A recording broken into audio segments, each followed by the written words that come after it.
Good morning. My name is Rick Welsford and I'm the chairman of the Artificial Reef Society of Nova Scotia. And you're looking at the HMCS Fraser, a St.Laurent class destroyer marked DDH-233. And she is the survivor of a fleet of 22, which we consider Canada's first designed and built. The ship is now located in Bridgewater, Nova Scotia, the east coast of Canada, and was recently declared a National Historic Site, or the equivalent to, by the Deputy Premier of Canada, Sheila Copps. The ship was designed after experience in World War II. The Canadians had some unique experience in hunting submarines in the North Atlantic, and this ship was basically designed to be a hunter-killer vessel. She served in the NATO fleet. She had a number of unique experiences. Most importantly, this ship was the test ship of the fleet. So anything that was to be installed on other Canadian ships, anytime over the past 35 years, usually that technology was tested out on the HMCS Fraser. And if you stand back, those that know these ships can identify Fraser from the others because of some of the unique features, different antennas, different areas where they mounted weapons, etc. These ships, these ships are the St.Laurent class, which of course includes the Fraser, and were nicknamed the Cadillacs of the Canadian Navy. Some people say that they were called Cadillacs because they were outfitted with every possible option, and others say that they were called Cadillacs because of this unique rounded hull, which was designed to shed ice and of course the cold oceans. Also, you can see here that they have enclosed anchor doors for protecting the anchors from ice buildup.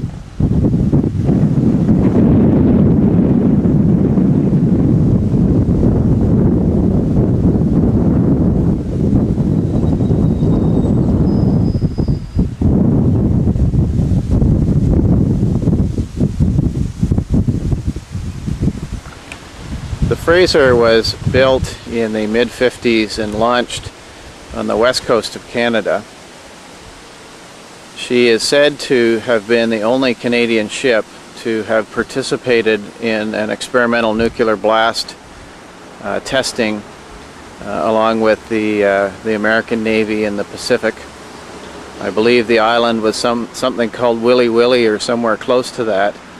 And they claim that the reason that the captain's toilet has never flushed properly since about that time is because of that nuclear blast. We have had the ship relocated in Bridgewater for about 3 years.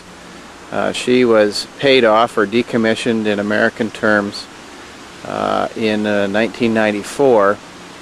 I understand that her maintenance budget ran out in 1992 and they extended her life 2 years beyond that as she was being used for peacekeeping purposes in the Atlantic.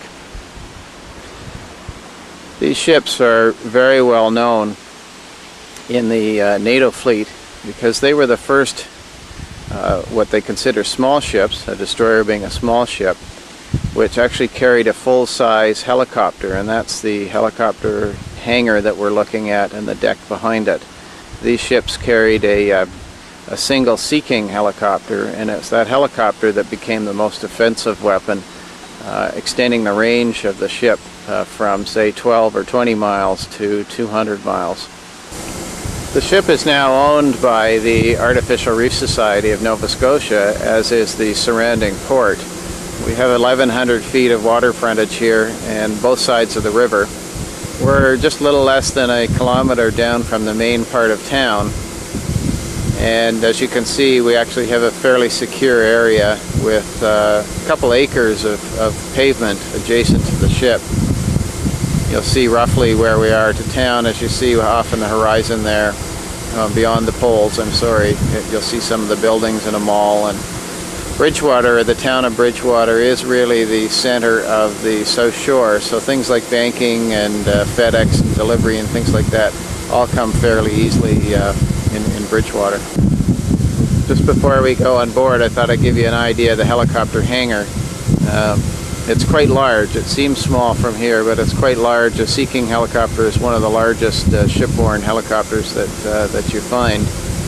And Canadian ships were the first small ships to develop a system where they could haul them down, in other words, land them in rough seas. And I'll show you at some point when we get up to the helicopter hangar what was involved in that.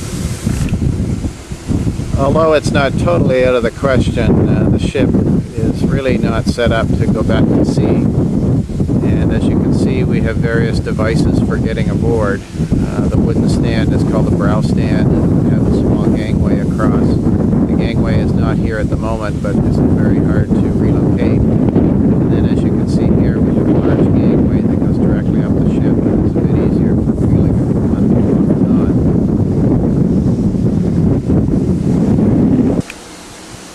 and on. Looking alongside the starboard side of the ship, you'll notice that most of the deck equipment has remained on board. The motor workbench on the davits is not here, although I think we could probably arrange to restore one. And what you're looking at directly in the center in front of us are the torpedoes, and they were homing torpedoes that could be launched from the ship. Of course, homing torpedoes looking for Russian submarines. We're now located in the helicopter hangar. This is one of the largest indoor areas on the ship. I haven't added any extra lighting. I thought I would give you an idea of what exists right now. It's quite large. I understand when the Sea King helicopter was in here that there wasn't an extra inch to spare.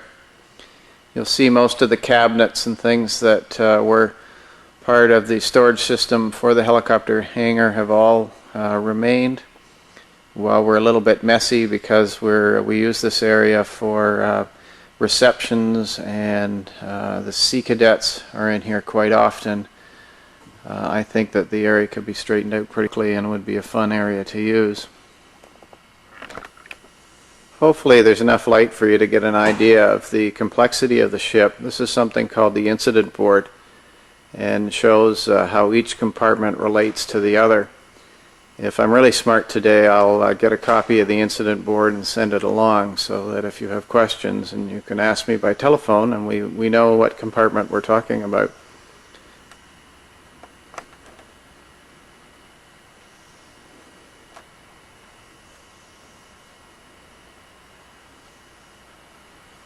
This, of course, as you can see, it shows how each compartment relates to the other, and the incident board was a way to obviously to coordinate any kind of damage control or accidents that were on board, fire, any kind of well, anything that had to be coordinated. It's the most simple version or plans of the ship.